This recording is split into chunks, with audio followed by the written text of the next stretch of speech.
नमस्कार दोस्तों, मैं Dharmendra Verma online study with D K में आपका बहुत बहुत स्वागत करता हूं। आज हम बात करने वाले दोस्तों हिंदी शिक्षण शास्त्र यानी कि हिंदी पेडागोजी से संबंधित महत्वपूर्ण प्रश्नों के बारे में। काफ़ी इंपॉर्टेंट प्रश्न हैं। ये प्रैक्टिस सेट भाग 7 है।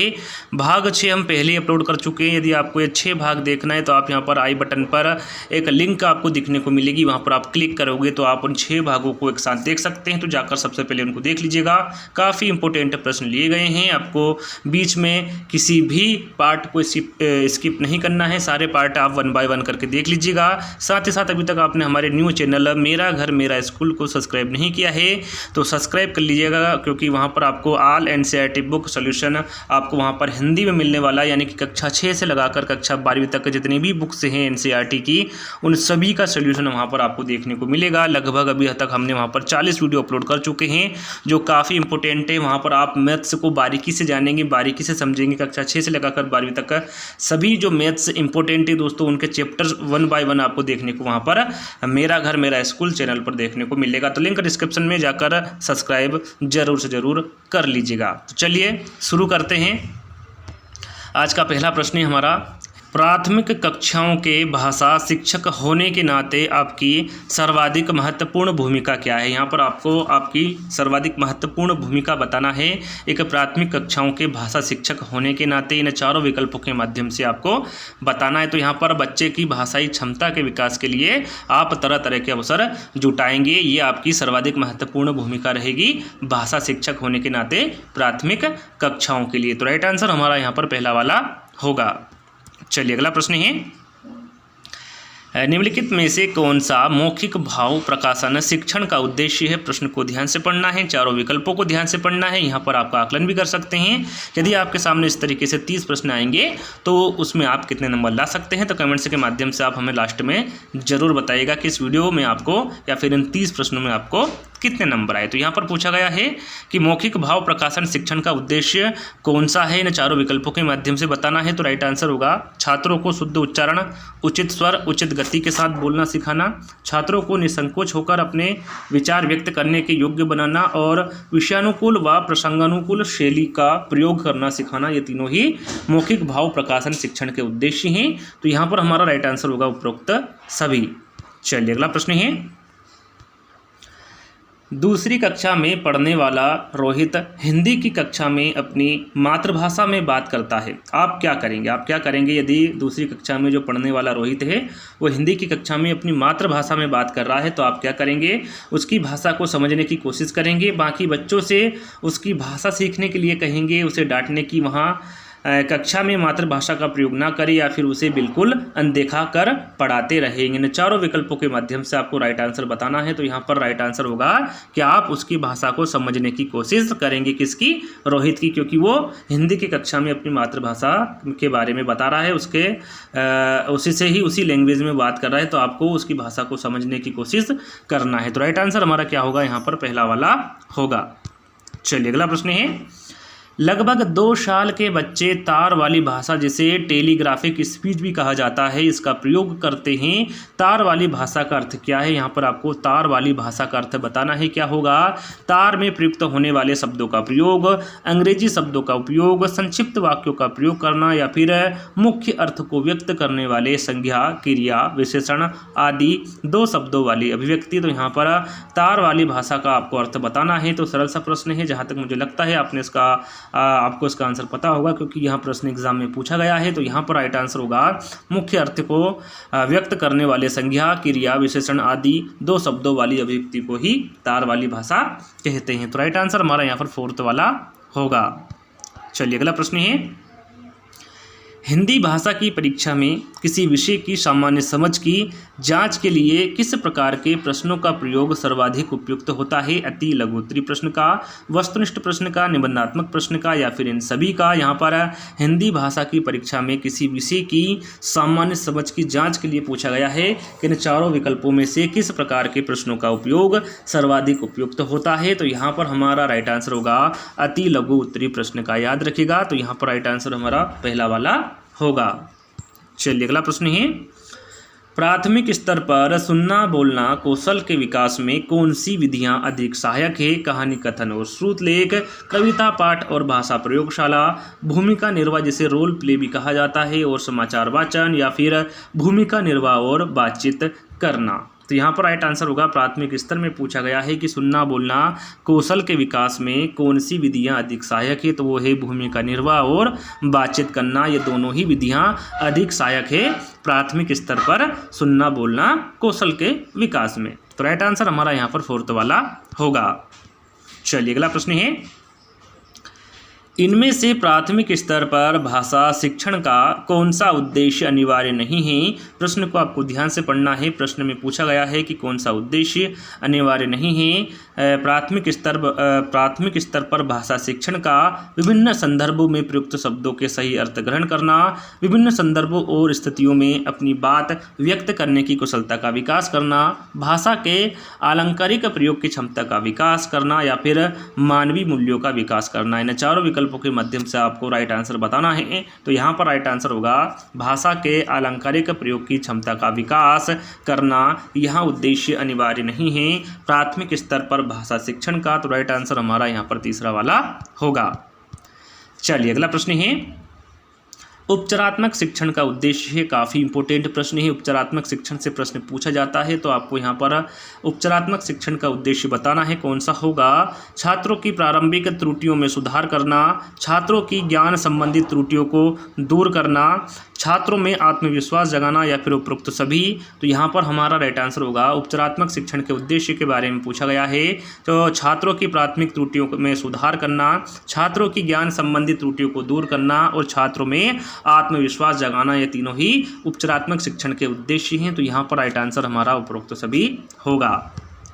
चलिए अगला प्रश्न है, प्राथमिक स्तर पर विद्यार्थियों के भाषा शिक्षण के संदर्भ में कौन सा कथन सही है? प्रश्न को ध्यान से पढ़ना है। यहाँ पर कौन सा कथन सही है? प्राथमिक स्तर पर पूछा गया है विद्यार्थियों के भाषा शिक्षण के। इन चारों विकल्पों के माध्यम से आपको सही आंसर बताना है।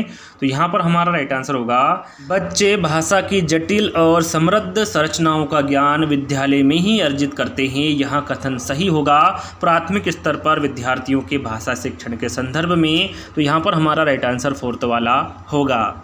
चलिए अगला प्रश्न है, प्राथमिक स्तर की कक्षा में भिन्न भिन्न प्रांतों के अलग अलग भाषा बोलने वाले बच्चों का नामांकन हुआ है। ऐसी स्थिति में भाषा की कक्षा बच्चों के भाषाई विकास के संदर्भ में जटिल चुनौती के रूप में सामने आती है, अवरोध की प्रस्तुति करती है, बहुत बड़ी समस्या बन जाती है, या फिर अनमोल संसाधन के रूप में कार्य करती है। तो यहाँ पर राइट आंसर होगा जब प्राथमिक स्तर की कक्षा में भिन्न भिन्न प्रांतों के अलग अलग भाषा बोलने वाले बच्चों का नामांकन हुआ है, तो ऐसी स्थिति में भाषा की कक्षा बच्चों के भाषाई विकास के संदर्भ में क्या होगा?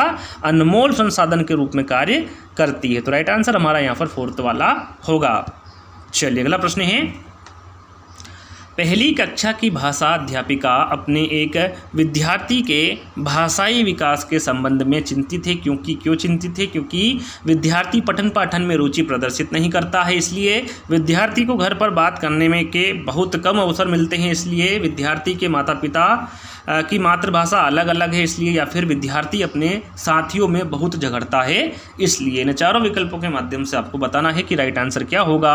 तो यहाँ पर राइट आंसर होगा कि पहली कक्षा की भाषा अध्यापिका अपने एक विद्यार्थी के भाषाई विकास के संबंध में चिंतित है, क्योंकि विद्यार्थी पठन पाठन में रुचि प्रदर्शित नहीं कर रहा है, इसलिए जो अध्यापिका है वो चिंतित है। तो यहाँ पर राइट आंसर हमारा कौन सा होगा? पहला वाला होगा। चलिए अगला प्रश्न है, बच्चे के बोलना सीखने के संदर्भ में कौन सा कथन सही है? प्रश्न को ध्यान से पढ़ना है। कौन सा कथन सही है बच्चे के बोलना सीखने के संदर्भ में? इसके बारे में आपको इन चारों विकल्पों के माध्यम से बताना है। तो यहाँ पर हमारा राइट आंसर होगा कहने सुनने के अधिक से अधिक अवसर मिलने पर बच्चे बोलना सरलता से सीखते हैं। यहाँ कथन सत्य होगा, या फिर यहाँ कथन सही होगा बच्चे के बोलना सीखने के संदर्भ में। तो यहाँ पर राइट आंसर हमारा फोर्थ वाला होगा। चलिए अगला प्रश्न है, अपने विद्यार्थियों के भाषा संबंधी क्रमिक विकास का आकलन करने के लिए आपकी निर्भरता मुख्य रूप से किस पर है, पोर्टफोलियो के अवलोकन पर है, मौखिक कार्य करवाने पर है, गृह कार्य की उत्तर पुस्तिका के अवलोकन पर है, या फिर कक्षा कार्य के अवलोकन पर है। तो यहाँ पर हमारा राइट आंसर होगा जो अपने विद्यार्थियों के भाषा संबंधी क्रमिक विकास का आकलन करने के लिए जो आपकी निर्भरता मुख्य रूप से निर्भर करती है वो किस पर करती है, पोर्टफोलियो के अवलोकन पर करती है। तो राइट आंसर हमारा यहाँ पर पहला वाला होगा। चलिए अगला प्रश्न है, आपके विद्यार्थी पाठ में आए नवीन या फिर अपरिचित शब्दों के अर्थ जान सके, इसके लिए आप पाठ के अंत में दिए गए शब्दार्थ देखने के लिए कहेंगी, शब्दकोश देखना सिखाएंगी, शब्द का अर्थ लिखकर बताएंगी, या फिर पाठ के संदर्भ में अर्थ समझने की स्थिति पैदा करेंगी। तो यहाँ पर हमारा राइट आंसर होगा आपके विद्यार्थी पाठ में आए नवीन या फिर अपरिचित शब्दों के अर्थ जान सके, इसके लिए आप शब्द का अर्थ लिखकर बताएंगी जिससे कि विद्यार्थी आसानी से समझ सके। तो यहाँ पर हमारा जो राइट आंसर होगा वो तीसरा वाला होगा। चलिए अगला प्रश्न है, प्राथमिक स्तर पर भाषा शिक्षण के संदर्भ में सर्वाधिक महत्वपूर्ण है कि बच्चे लिखी या फिर छपी सामग्री का अर्थ समझ सके, लिखी या फिर छपी सामग्री को बोल बोल कर पढ़ सके, अक्षरों को जोड़ जोड़ कर पढ़ सके, या फिर शब्दों को जोड़ जोड़ कर वाक्य पढ़ सके। तो यहाँ पर प्राथमिक स्तर पर भाषा शिक्षण के संदर्भ में पूछा गया है कि सर्वाधिक महत्वपूर्ण क्या है। तो राइट आंसर होगा लिखी या फिर छपी सामग्री का अर्थ समझ सके। तो यहाँ पर राइट आंसर हमारा पहला वाला होगा। चलिए अगला प्रश्न है, प्राथमिक स्तर पर लेखन क्षमता के संदर्भ में सर्वाधिक महत्वपूर्ण क्या है, वर्तनी है, मौलिक विचार है, श्रुतलेख है, या फिर सुलेख है। यहाँ पर प्राथमिक स्तर पर लेखन क्षमता के संदर्भ में पूछा गया है कि सर्वाधिक महत्वपूर्ण क्या है। तो यहाँ पर हमारा राइट आंसर होगा श्रुतलेख। याद रखिएगा, श्रुतलेख प्राथमिक स्तर पर लेखन क्षमता के संदर्भ में सर्वाधिक महत्वपूर्ण होगा। चलिए अगला प्रश्न है हमारा, निम्नलिखित में से कौन सी गतिविधि श्रवण एवं वाचन कौशलों के विकास के लिए सर्वाधिक उपयुक्त होगी, रेडियो समाचार सुनाना, कहानी सुनाकर उस पर बच्चों की प्रतिक्रिया जानना, हाव भाव के साथ कविता बुलवाना, या फिर प्रश्नोत्तर सत्र आयोजित करना। तो यहाँ पर हमारा राइट आंसर होगा कहानी सुनाकर उस पर बच्चों की प्रतिक्रिया जानना। तो यहाँ पर हमारा जो राइट आंसर होगा वो सेकंड वाला होगा। चलिए अगला प्रश्न है, विद्यालय या फिर कक्षा में समृद्ध भाषाई परिवेश से तात्पर्य क्या है, मुख्य धारा की भाषा सुनने के अधिक से अधिक अवसर, बोलने सुनने पढ़ने लिखने के अधिक से अधिक अवसर, एक से अधिक भाषाओं के शब्दकोश की उपलब्धता, या फिर अध्यापक को एक से अधिक भाषाओं की जानकारी। यहाँ पर समृद्ध भाषाई परिवेश से तात्पर्य आपको बताना है क्या होगा। तो यहाँ पर हमारा राइट आंसर होगा बोलने सुनने पढ़ने लिखने के अधिक से अधिक अवसर। यहाँ विद्यालय या फिर कक्षा में समृद्ध भाषाई परिवेश से तात्पर्य होता है। तो राइट आंसर हमारा यहाँ पर सेकंड वाला होगा। चलिए अगला प्रश्न है, वाणी रिक्त स्थान होती है और लिखित भाषा की तुलना में काफ़ी तेज़ी से बदलती रहती है, गौण होती है, स्थिर होती है, अस्थायी होती है, या फिर स्थायी होती है। तो यहाँ पर हमारा राइट आंसर होगा जो वाणी है दोस्तों ये अस्थायी होती है और लिखित भाषा की तुलना में काफ़ी तेज़ी से बदलती रहती है। तो राइट आंसर हमारा यहाँ पर तीसरा वाला होगा। चलिए अगला प्रश्न है, बहुभाषी कक्षा से तात्पर्य, यहाँ पर आपको बहुभाषी कक्षा से तात्पर्य या फिर बहुभाषी कक्षा से क्या आशय है इसके बारे में इन चारों विकल्पों के माध्यम से आपको बताना है। तो यहाँ पर हमारा राइट आंसर होगा बहुभाषी कक्षा से तात्पर्य या फिर आशय होता है कि जिस कक्षा के शिक्षक या फिर शिक्षिका 2 या 2 से अधिक भाषाएं पढ़ लिख सकते हो। तो यहाँ पर हमारा जो राइट आंसर होगा वो फोर्थ वाला होगा। चलिए अगला प्रश्न है, संज्ञान के स्तर पर विकसित अन्य भाषाओं में आसानी से अनुदित होती रहती है। क्या अनुदित होती रहती है? ज्ञान क्षमता, व्याकरण क्षमता, तर्क क्षमता, या फिर भाषा क्षमता। तो यहाँ पर हमारा राइट आंसर होगा भाषा क्षमता। भाषा क्षमता अनुदित होती रहती है संज्ञान के स्तर पर विकसित अन्य भाषाओं में आसानी से। तो यहाँ पर राइट आंसर हमारा फोर्थ वाला होगा। चलिए अगला प्रश्न है, भाषा शिक्षण को संदर्भ में रखकर देखने की आवश्यकता है। किसको देखने की आवश्यकता है? सांस्कृतिक को, बहुभाषी को, आर्थिक को, या फिर नैतिक को। तो यहाँ पर हमारा राइट आंसर होगा बहुभाषी को। भाषा शिक्षण के संदर्भ में बहुभाषी को रखकर देखने की आवश्यकता है। तो राइट आंसर हमारा यहाँ पर सेकंड वाला होगा। चलिए अगला प्रश्न है, भाषा सीखने का उद्देश्य क्या है? प्रत्येक स्थिति में भाषा का प्रयोग कर पाना, आदेश निर्देश दे पाना और सुन पाना, दूसरों की बातों को समझ पाना या फिर अपने मन की बात कह पाना। यहाँ पर भाषा सीखने का आपको उद्देश्य इन चारों विकल्पों के माध्यम से बताना है। तो राइट आंसर होगा कि प्रत्येक स्थिति में भाषा का प्रयोग कर पाना भाषा सीखने का उद्देश्य होता है। तो राइट आंसर हमारा यहाँ पर पहला वाला होगा। चलिए अगला प्रश्न है, बच्चों के भाषाई विकास में समाज की महत्वपूर्ण भूमिका होती है। यहाँ विचार किसका है? काफ़ी इंपॉर्टेंट विचार है। पियाजे का है, स्किनर का है, चॉम्स्की का है या फिर वाइगोत्स्की का है? तो यहाँ पर हमारा राइट आंसर होगा बच्चों के भाषाई विकास में समाज की महत्वपूर्ण भूमिका होती है। यहाँ विचार वाइगोत्स्की का है। काफ़ी इंपॉर्टेंट है, याद रखिएगा। फोर्थ वाला विकल्प हमारा सही रहेगा। चलिए अगला प्रश्न है, विद्यार्थियों का भाषाई विकास समग्रता से हो सके इसके लिए सबसे उपयुक्त अनुशंसा होगी शब्दकोश एवं विश्वकोश के प्रयोग की, भाषा प्रयोग के विविध अवसरों की, सतत एवं व्यापक आकलन की या फिर सर्वोत्कृष्ट पाठ्य पुस्तकों की? तो यहाँ पर हमारा राइट आंसर होगा भाषा प्रयोग के विविध अवसरों की अनुशंसा होगी। तो यहाँ पर हमारा जो राइट आंसर होगा वो सेकंड वाला होगा। चलिए अगला प्रश्न है, लिखित भाषा का प्रयोग केवल प्रतिवेदन लेखन के लिए किया जाता है, कार्यकालीय कार्यों के लिए ही किया जाता है, अपनी अभिव्यक्ति के लिए किया जाता है या फिर केवल साहित्य सृजन के लिए किया जाता है? यहाँ पर लिखित भाषा का प्रयोग के बारे में आपको बताना है कि इसका प्रयोग कहाँ किया जाता है। तो यहाँ पर हमारा राइट आंसर होगा अपनी अभिव्यक्ति के लिए किया जाता है लिखित भाषा का प्रयोग। तो यहाँ पर राइट आंसर हमारा तीसरा वाला होगा।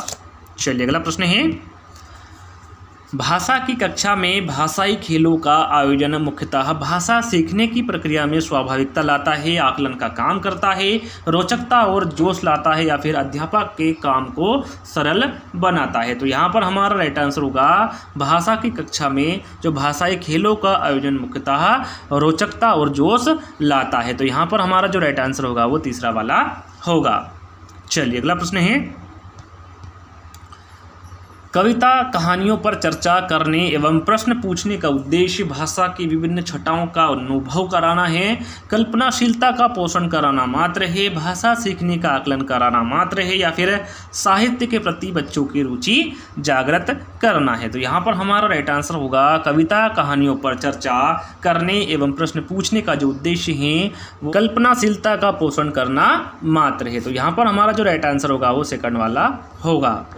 चलिए अगला प्रश्न है, भाषा का अस्तित्व एवं विकास रिक्त स्थान के बाहर नहीं हो सकता, परिवार के बाहर नहीं हो सकता, साहित्य के बाहर नहीं हो सकता, समाज के बाहर या फिर विद्यालय के बाहर नहीं हो सकता भाषा का अस्तित्व एवं विकास? तो यहाँ पर हमारा राइट आंसर होगा भाषा का अस्तित्व एवं विकास समाज के बाहर नहीं हो सकता। तो यहाँ पर हमारा जो राइट आंसर होगा वो तीसरा वाला होगा। चलिए लास्ट प्रश्न है, किसी समावेशी कक्षा में कौन सा कथन भाषा शिक्षण के सिद्धांतों के अनुकूल है? यहाँ पर आपको बताना है कौन सा कथन है जो भाषा शिक्षण के सिद्धांतों के अनुकूल है। किसी समावेशी कक्षा में इन चारों विकल्पों के माध्यम से आपको सही विकल्प का चयन करना है। तो यहाँ पर राइट आंसर होगा व्याकरण के नियमों का ज्ञान भाषा विकास की गति त्वरित करता है, यहाँ भाषा शिक्षण के सिद्धांतों के अनुकूल है किसी समावेशी कक्षा में। तो यहाँ पर हमारा जो राइट आंसर होगा वो फोर्थ वाला होगा। और यहीं पर हमारे जो 30 प्रश्न थे हिंदी पेडागोजी के वो यहीं पर समाप्त होते हैं। आज का वीडियो आपको कैसा लगा कमेंट्स के माध्यम से जरूर बताएगा, और अच्छा लगे तो लाइक कमेंट शेयर जरूर करना है, और अभी तक चैनल को सब्सक्राइब नहीं किया है तो चैनल को सब्सक्राइब भी कर लेना है। तो जल्दी ही दोस्तों एक नई वीडियो के साथ मिलेंगे, जब तक के लिए धन्यवाद। जय हिंद।